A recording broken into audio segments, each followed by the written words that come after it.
8:30 in the studio of ZIZ Radio. The specials at Domino's are hot, hot, hot for any occasion. Hot right out of the oven. One medium, two topping pizza, and two 20-ounce Cokes, only $35. Free Coke with your lunch until 2 p.m.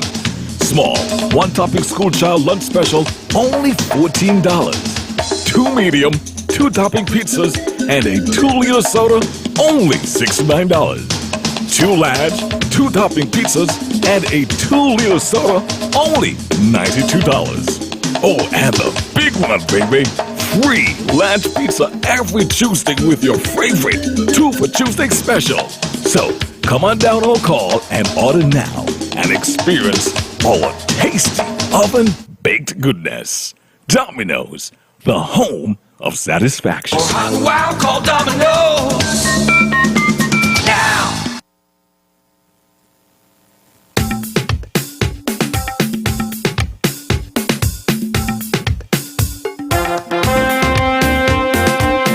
All right, welcome back. Welcome back. It's time for our traffic discussion this morning for today, Wednesday, March 22nd, 2023.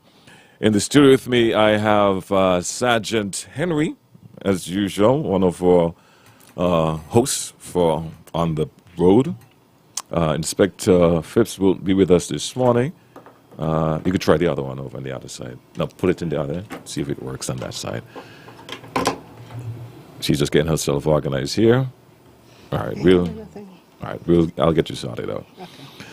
Welcome to the studio, by the way. Good morning. Good morning. And Jikan, how are you? I'm good, thanks. I'm good. A pleasant good morning to the radio listening audience and those viewing by the internet. This morning I'll be talking about seatbelt. And wearing a seatbelt could save your life.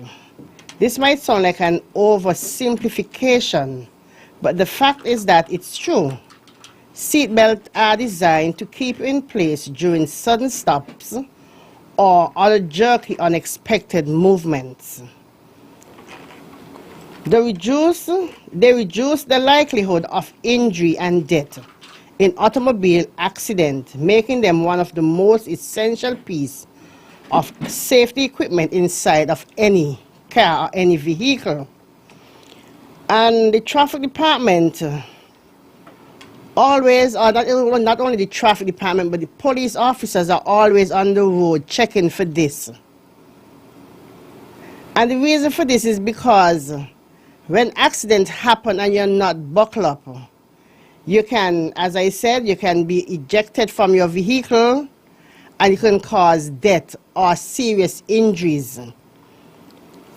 And 63(1) of the Vehicles and Road Traffic Act states no person shall operate a motor vehicle unless the driver and any passenger in the front seat of the vehicle are adequately restrained by a seat belt.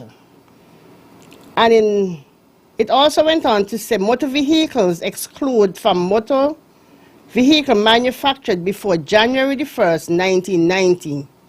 So the buses that were manufactured before 1990, they're excluded.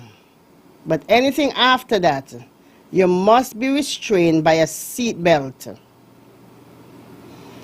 A passenger who is under the age of 5 must be restrained by a seat belt, and they must be in a car seat. So if you're under 5, you must be in a car seat and also restrained by the seat belt. Over 5 and under 14, whether you're in the back seat or the front of the vehicle, you must be restrained by such. So if you're sitting in the back and you're on the 14 and over 5, you must be restrained by a seat belt. Failure to do so, it's an offense. And the penalty is $200. In a passenger bus now, it's different. Whether you're in the back on the 14, you don't have to put on a seatbelt. As long as the passenger is in the front seat with the driver, you must wear your seatbelt. And it's not the passenger is going to be ticketed.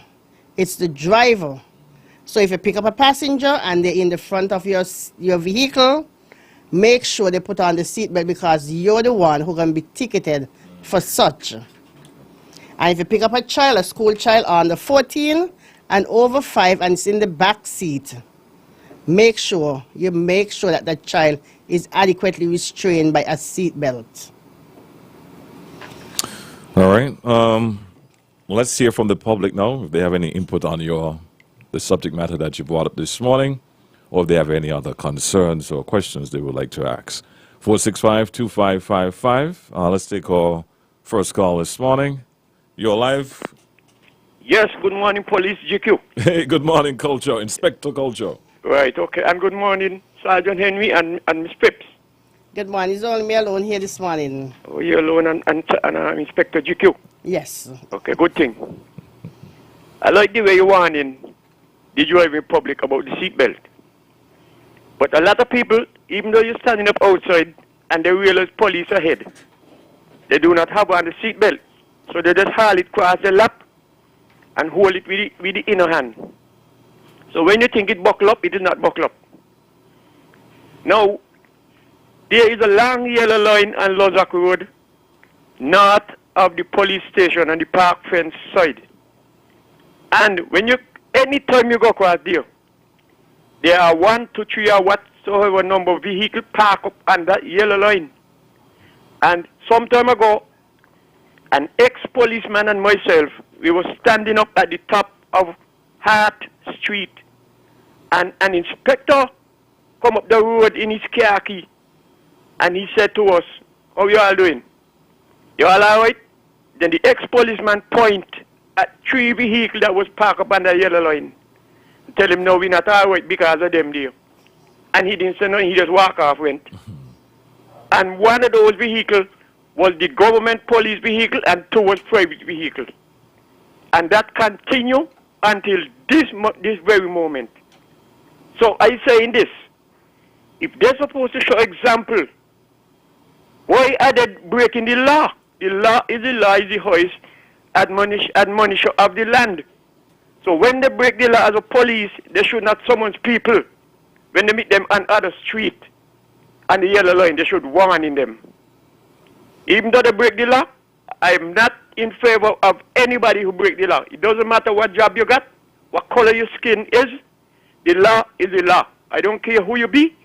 Once you break the law, you're supposed to be dealt with by the law enforcers. Thank you very much for listening.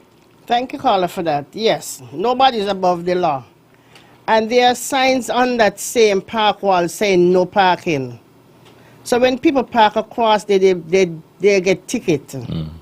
It doesn't matter who vehicle it is. Okay. Good morning. All right, let's try this one. Good morning. Good morning, Inspector GQ. And good morning, Sergeant. Good morning, Lester. Good morning. I'm fine, thank you. Yeah, I'm glad you brought up this topic. Because just Saturday you had this terrible accident across the Brimstone Hill Road. An unconfirmed report indicated the lone passenger wasn't in her seatbelt. And for that reason, she was thrown out of the vehicle. And it was really, really, really, you know what I mean, unfortunate. But the seatbelt do save lives. No, it's not maybe about it. So I just pray and hope that persons follow the seatbelt rule and don't wait until they're in sight of police to buckle up. Because the life you save, as I always say, could be your very own. Yes. As usual, Miss Henry, you always inspire me every time you come on. So continue the good works. And Mr. Inspector, have a good day. You too, brother. Any response to his statements or Yes, comments? as I start out, when the seatbelt could help you from injuries or death. And if that young person or the lady, whoever it was, had on her seatbelt, she wouldn't have been thrown from the vehicle. Let's take this call. Good morning, you're live. Good morning, Inspector. Good morning. Hello, everybody. Good morning, Chukai. Good morning, Officer. Good morning. Officer, no disrespect to you, but you know, and a lot of you in that position know who does park on the park sidewalk. You all know that. I personally see an inspector pull up there plus other vehicles that's used by the police on the same sidewalk. Nothing can be done about it. Mr. Keynes, since in Mr. Keynes' time, we've been talking about it and nothing has been done. You all know that it's happening. So don't try to brush it off. That's like you all know. You all know that it's happening, honey. You all fully aware of it. And nothing can be done. That's all I want to say. Yes, sir. You said nothing has been done. Up to last week, 2 of my officers went across there and they issued tickets. Yes. All right, let's go to the line. Good morning. Yeah, good morning, GQ and officer. Yes, morning, chaps. Great topic. But that's not my pet peeve. My pet peeve this morning is person with disabilities. Is there a policy which said that if you didn't have a license before you got a disability that you won't be able to get a license after that? Now, my reason for asking that question is this. There are 2 persons down by the SNAPD. That's the think it's a news association of persons with disabilities in McKnight that are learning to drive and was told that by their instructors that they will never get a license because of their disabilities. There is also 3 hearing impaired persons that I know of who was told the same thing because they don't have nobody to instruct them, that they won't be able to get a license. I think it's time now that the police put something in place to assist for interpreters to be placed in the licensing authority. That's when you're doing your written examination, to put persons to interpret for those persons who cannot hear, because lots of them is good drivers. I mean, and it's really unfortunate that we don't deal with persons with disabilities the way we're supposed to in St. But no, it's very unfortunate. I think that we should do that, and could you please respond to that, please? Thank you very much. This is Anthony Chapter. Thanks. Good morning, sir. Yes, you said if the person cannot hear, but they have hearing aid, and we do not speak to persons who come to the exam. The exam is done on a device. So if they cannot hear, and if they wear a device, I don't say anything wrong with that because we're not speaking to them, so we don't have to do sign language. The question is, though, is it by law or are these instructors? Well, I can't say. I don't know. I'll have to research and get back to you. Okay. Good morning. You're live. Hello, good morning, GQ. Yes. This is Sonny Boy calling from New York. Yes, The sir. first caller made a comment about the police standing there in unrestricted parking area. In New York, a lot of those unmarked cars are police cars, so you don't know if they're on official police business. Not because you don't see a government plate on the car. That don't mean you know what type of car it is. So the police in New York do the same thing in no parking area. They're undercover. Or they might be government official but don't have a marker on the car. So I don't let that thing apply it the same way St. Kitts. But I know in New York, in restricted parking, the city and police and government officials, they still park there and nothing was done. That's my take for the day, Mr. GQ and Sergeant Henry. All right, man. Thank you. Thanks for for that. your call. Yeah, thanks for your input. All right, 465-2555, 15 minutes moving up to the hour. You're in tune to On the Road with Sergeant Henry, our host this morning. You're live.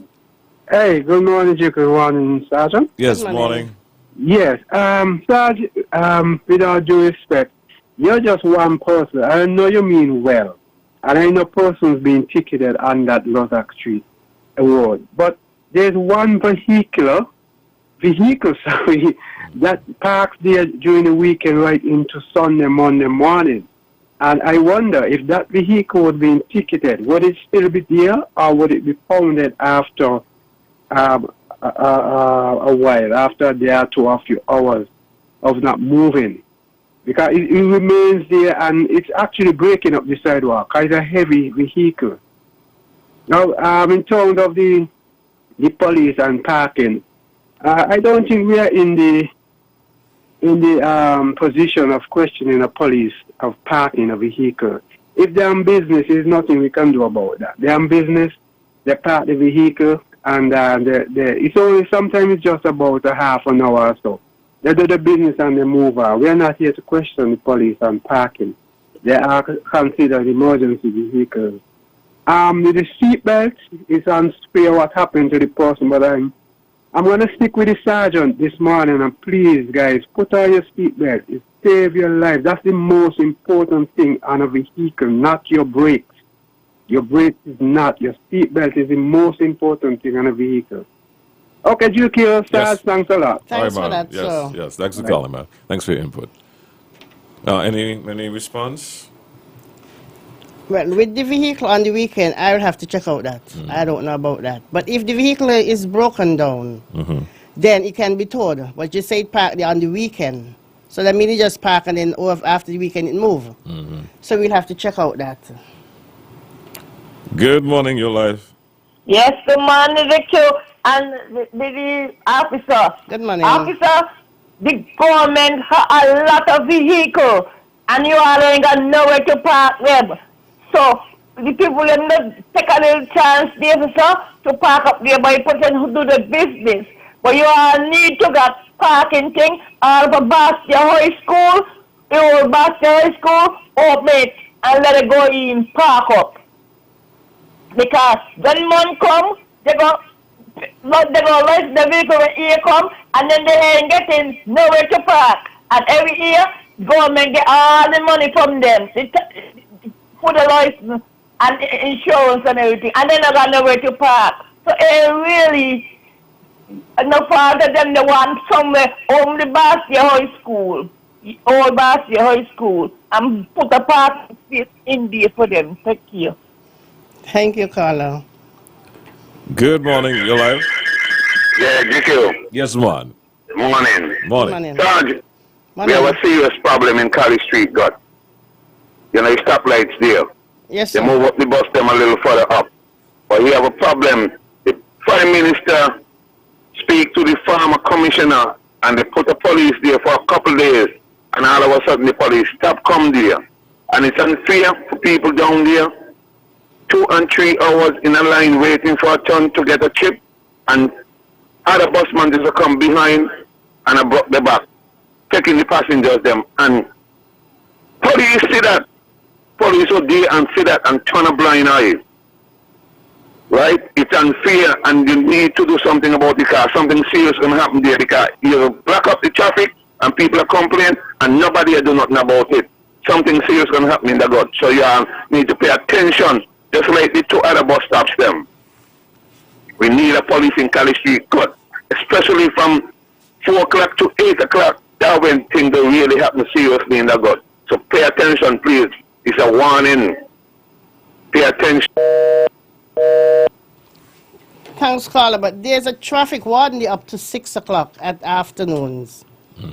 They're there from in the morning until 6. They go to lunch and somebody come and replace her.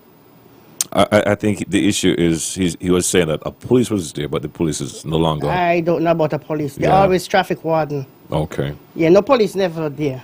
Even at the Eastern bus station, it doesn't have a police. They have a traffic warden. Okay. 465-2555. Some suggestions there about parking for police. And Yes. what's your thoughts on that? Which one, at the Bastia High School? Yeah. Well, I made to understand that the Bastia High School, they're going to repair it. So it cannot be a parking area for vehicles. Okay. The government will have to find somewhere else. Right. Okay.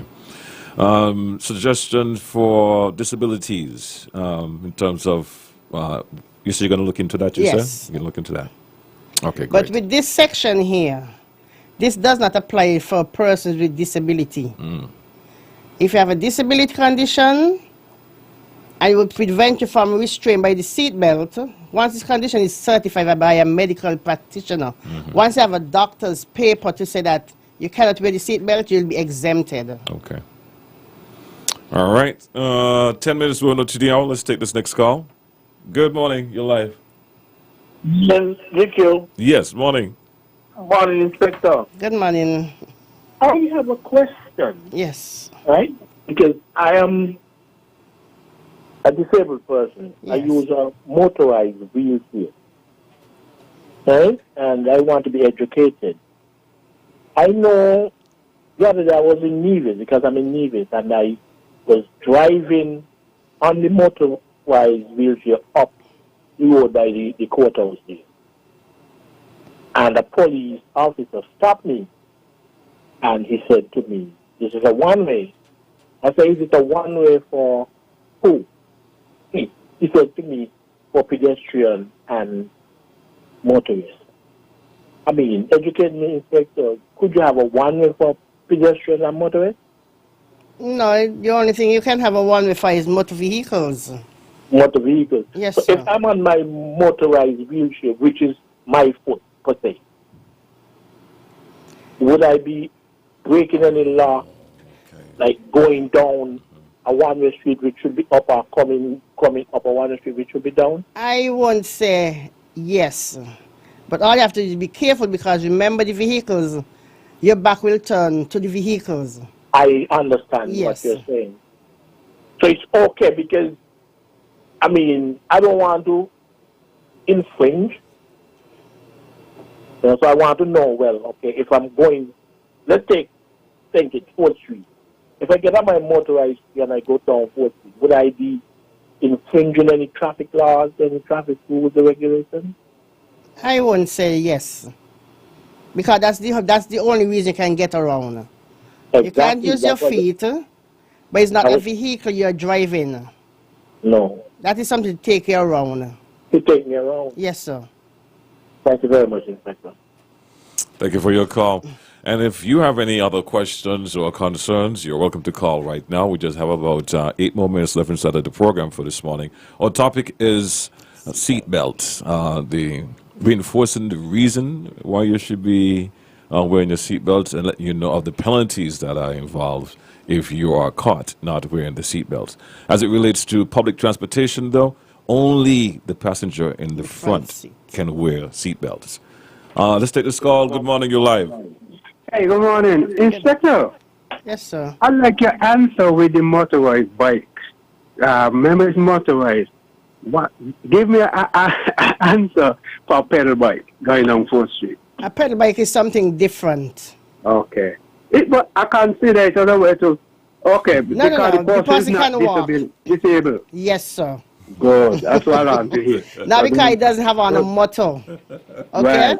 Those guys very smart. Yes. So you gotta watch them. Okay. Now remember, I said this is Stop this is a way for the person to get around. Yes. But the person on the bike can walk. Right. Right. Good point, no, good point, good point. Thank you. All right, man. Good morning, you're live. Good morning, GQ and Sergeant. Good morning. Good morning, man. Sergeant, I respect the seat belt, but could you tell a lot of the bicycle and motorcycle men and the four-wheelers that they need to wear helmet? It is important, just like the seat that save lives. The helmet. Help them in case they get a head injury. And 3/4 of other cycle people are not wearing helmet. And very important. Plus, the accident they'll do is dangerous, and one of them fell and fall on his head and damage him. Tell them to wear helmet, please. Just like how you insist, it is against the law to don't wear your seatbelt. It's against the law not to wear helmet. Thank you. Good program. Thank you, sir. Yes. The helmet is important, as you said, yes. Also for the pillion rider. So that because you're on the back of the bike, behind the rider, that doesn't mean you don't have to. Both persons on the cycle must wear the seatbelt. The helmet. Okay. Yes. All right. Just about 5 more minutes left. If you do have a question or a concern, now will be the time to do so. If not, we're going to take this opportunity to reiterate our topic for this morning, just in case you just tune in, and we'll wrap it up for today. Sergeant Henry. Wearing a seatbelt is important for setting a good example for children and other passengers in your vehicle. By demonstrating the importance of safety and proper seatbelt use, you're helping to instill good habits in those around you, habits that could potentially save their lives one day. And remember, these fines $150 for a passenger not wearing a seatbelt in the front seat, and $200 for a child under 14 and above 5 for not wearing the seatbelt. Thank you and God bless you. God bless you too. And we have enough time to take a few more calls. Good morning. Yeah, police without pay come back here. Go ahead, brother. All my life, I have seen traffic police and the police motorcycle and they wearing helmet. Whether it's one or two, they always go on the motorcycle with helmet. So I don't see why civilian should ride the motorcycle and pass other police on the road without helmet. Have a good day. Thank you. Good morning. All right, we lost that call. Well, I think that's it for today. Thank you so much for listening. Thank you so much for being a part of our programming for today. We'll be back next week, same time, same place. Our 9 o'clock report is up next. Compliment the Grange. Sergeant, have a good day. Same to you, GQ. Inconsiderate driving. This nonsense need to stop. Stop. I'm making it my business to alert all motorists, especially those who love to break traffic laws. I have seen what speed can do. Here I am to your rescue to help you to live. Just take this advice I give. I want you know drivers, take care of your passengers. Be careful on the road. Don't make it an episode. How much more tragedy we have to endure to face the reality. Less is safer than more. I'm begging all my friends,